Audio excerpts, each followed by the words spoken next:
Tonight, we travel back into the quiet corners of history. It is late in the 19th century. Snow falls softly across the narrow streets of Turin, while gas lamps flicker against the winter fog. Somewhere in the distance, horses pull heavy wooden carts through the cold Italian night, their footsteps echoing gently against the stone roads like the slow ticking of an ancient clock. And beneath that dim orange glow walks a man entirely alone. His coat is worn thin against the winter air. His mustache hangs heavily over a tired face. His body is weak. But inside his mind, storms are raging. Most people who pass him pay little attention. To them, he is simply another quiet traveler wandering the sleeping streets of Europe. They do not know this lonely figure will one day become one of the most influential and controversial philosophers in human history. A man called brilliant by some, dangerous by others, and completely mad by many. His name was Friedrich Nietzsche. Tonight, we are not here to debate whether Nietzsche was right or wrong. We are simply here to meet the man himself, the shy child who lost his father too young, the lonely professor who wandered through Europe carrying notebooks filled with impossible thoughts, the sickly philosopher who believed modern humanity had lost its soul, and the broken man who eventually disappeared into silence. Before we begin tonight's journey, if these slow explorations into history and philosophy help you relax, consider subscribing and joining us again for future stories told softly beneath the fading candlelight of history. And now, as the world grows quieter, let us step gently into the strange and tragic life of Friedrich Nietzsche. This is the bedtime biography of Nietzsche. The village of Roken was quiet in the early mornings. Mist drifted slowly above the fields, while church bells rolled softly across the countryside like distant waves. The roads were narrow and muddy, lined with modest homes and small gardens carefully tended beneath the gray Prussian sky. It was here, in the autumn of 1844, that Friedrich Nietzsche entered the world. His father, Karl Ludwig Nietzsche, was a Lutheran pastor, a gentle and disciplined man whose life revolved around scripture, sermons, and duty. The church stood at the center of the village, both physically and spiritually, and the Nietzsche family lived only steps away from its shadow. Inside the home, life moved quietly. Candles flickered beside shelves of carefully arranged books. Piano music sometimes drifted softly through the evenings. Prayers were spoken with calm seriousness before meals. Young Friedrich grew up surrounded almost entirely by women. His mother, grandmother, aunts, and younger sister created a household filled with order, politeness, and restraint. And from the beginning, the boy seemed different. He was thoughtful in a way that unsettled adults slightly.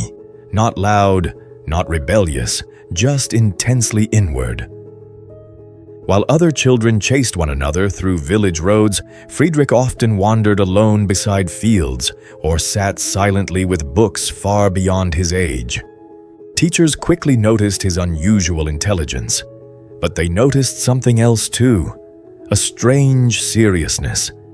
It was as though the child already sensed some invisible weight pressing quietly upon the world. And perhaps, in some way, he did. Because tragedy entered the Nietzsche household early. When Friedrich was only 4 years old, his father began suffering from terrible headaches and frightening mental episodes. At first, the family hoped it was exhaustion, but slowly, painfully, the pastor's condition worsened. The once calm and intelligent man became confused, disoriented, weak. Then, in 1849, Karl Ludwig Nietzsche died. For young Friedrich, the loss shattered something fundamental. The safety of childhood suddenly disappeared. Death had entered the house quietly and refused to leave. Years later, Nietzsche would write endlessly about suffering, tragedy, despair, and the terrifying silence of existence. Many historians believe the roots of those ideas began here, in this quiet village where a small boy watched his father slowly vanish before his eyes. After the funeral, the family moved to the town of Naumburg. Life there was respectable but restrained. Prussian society valued discipline above almost everything else, and Friedrich was expected to grow into a proper, educated gentleman. And in many ways, he did. At school, he excelled almost immediately. Latin, Greek, literature, music. Everything seemed to come naturally to him.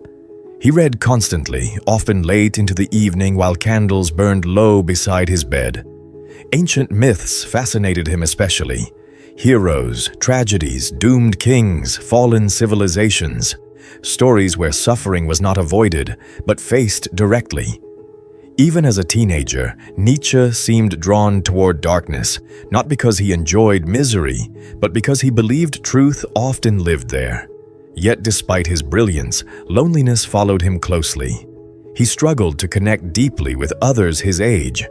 Conversations that excited classmates often bored him.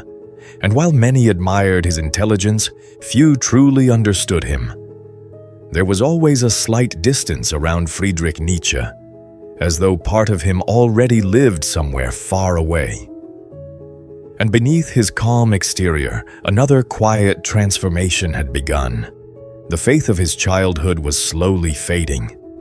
The pastor's son, raised beneath the church bells and scripture, was beginning to question the very foundations of Christianity itself, not through rebellion, not through anger, but through thought. The more Nietzsche studied philosophy, history, and science, the harder it became for him to accept simple religious certainty. And somewhere in those silent years of study and isolation, the young man began drifting toward an idea that would later shake the modern world. What if God was not guiding humanity at all?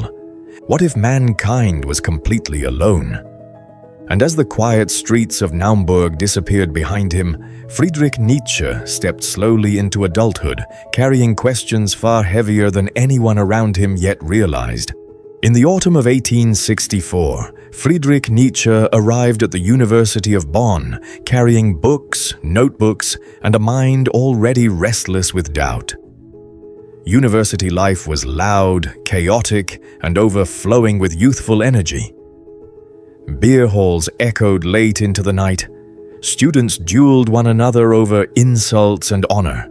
Songs drifted from crowded taverns beneath clouds of cigar smoke.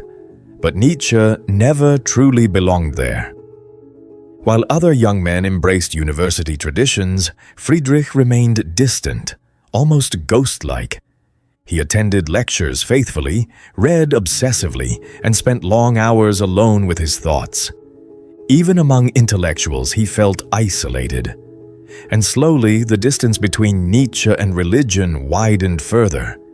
The Christianity of his childhood no longer satisfied him. The more he studied philosophy and classical history, the more religion began to feel, to him, like humanity's attempt to comfort itself against fear and chaos. He admired honesty above all things, even painful honesty, and he feared that many people preferred comforting illusions over difficult truths.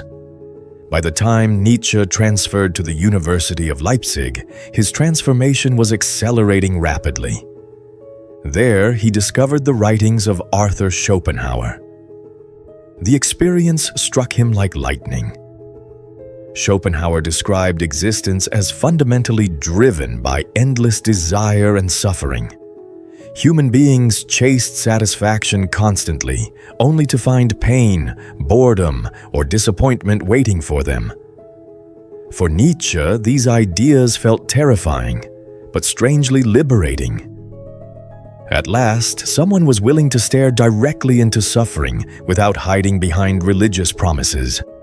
And soon, another powerful influence entered his life. Richard Wagner.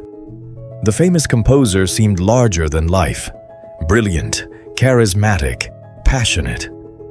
Wagner spoke of art, mythology, German culture, and human greatness with overwhelming intensity. Nietzsche became deeply fascinated by him.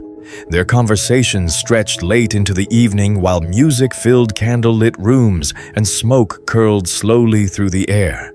For a time, Nietzsche believed Wagner represented humanity's spiritual future, a new kind of culture beyond empty modern life. But beneath this excitement, something darker was growing inside him, a realization. If modern science and philosophy continued advancing, then traditional religion could not survive forever, and Nietzsche believed the consequences of this would be catastrophic. One evening, years later, he would write the sentence that made him immortal: "God is dead." Perhaps the most misunderstood phrase in philosophy, Nietzsche was not celebrating. He was warning humanity. For centuries, European civilization had built its morality, meaning, and purpose around Christianity. But now, modern knowledge was slowly eroding that foundation, and Nietzsche feared mankind was completely unprepared for what would come next. Without God, what gives life meaning? Without absolute morality, how should human beings live? Without divine purpose, why continue at all? These questions haunted him relentlessly. Meanwhile, his own life was becoming increasingly difficult. His health deteriorated constantly. Violent migraines blinded him for days at a time. His stomach problems worsened. His eyesight weakened. Sometimes he could barely work. Yet even through illness, Nietzsche wrote obsessively. Books filled with fierce ideas about morality, power, individuality, and human potential poured from him in bursts of exhausting intensity. And still, almost nobody paid attention. His books sold poorly. Academic colleagues distanced themselves. Friendships slowly collapsed. Even Wagner, once his intellectual hero, became an enemy after Nietzsche grew disgusted with nationalism and what he viewed as shallow cultural nostalgia. One by one, the people around him disappeared. And so, Nietzsche wandered further into isolation, a lonely philosopher drifting through Europe, carrying ideas so heavy they seemed to consume him from within. But his deepest loneliness was still ahead, because somewhere beyond the mountains and cold streets of Europe, a heartbreak awaited him that would push his fragile mind even closer to collapse. By the 1880s, Friedrich Nietzsche had become a man without a true home. He drifted constantly from city to city across Europe, searching for climates gentle enough to ease his suffering. Switzerland, Italy, southern France. Each new room temporary, each new town another brief refuge. His days followed quiet routines. He woke early, walked alone for hours beneath mountain skies or narrow stone streets, then returned to small rented rooms where he wrote late into the evening while migraines pulsed behind his eyes like distant thunder. Loneliness surrounded nearly every part of his life now. Many old friendships had dissolved. His relationship with Wagner had collapsed bitterly.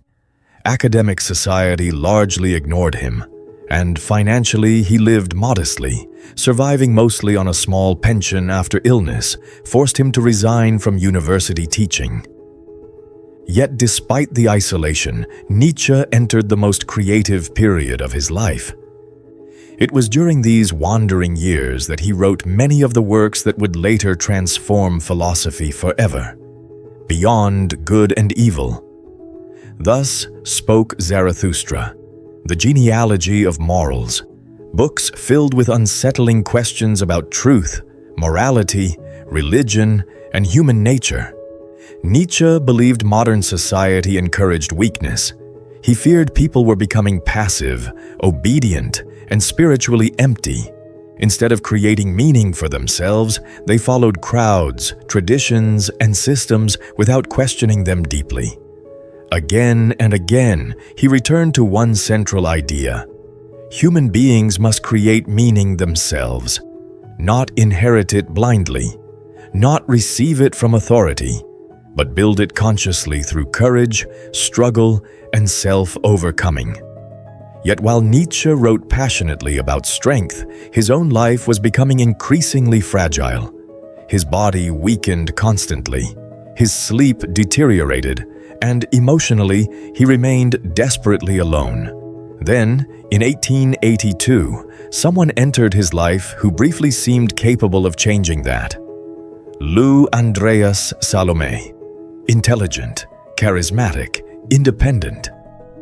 Nietzsche became deeply attached to her almost immediately. For perhaps the first time in his adult life, he felt genuinely understood. The two spent long hours discussing philosophy, literature, and the future of humanity while traveling through Europe together alongside mutual friends. But Nietzsche's emotional attachment quickly intensified, and eventually, he proposed marriage. Lou refused. The rejection devastated him, not simply because he loved her, but because it confirmed something he had feared for years, that true closeness might always remain just beyond his reach. Afterward, Nietzsche withdrew even further into solitude. The mountains grew quieter around him, the winters felt colder, the nights longer, and yet strangely, his writing became sharper than ever, as though isolation itself had become fuel for thought. He filled notebooks obsessively while wandering through alpine landscapes beneath enormous empty skies. Sometimes he walked for hours without encountering another person, and during those silent journeys, Nietzsche began developing one of his most famous ideas, the Übermensch, the individual capable of creating meaning in a world where old certainties had collapsed, a person who could face suffering directly, without retreating into comforting illusions. But while Nietzsche imagined strength constantly in his philosophy, his own mind was beginning to fracture beneath exhaustion, illness, and isolation. And somewhere ahead, in the quiet streets of Turin, collapse was waiting patiently for him.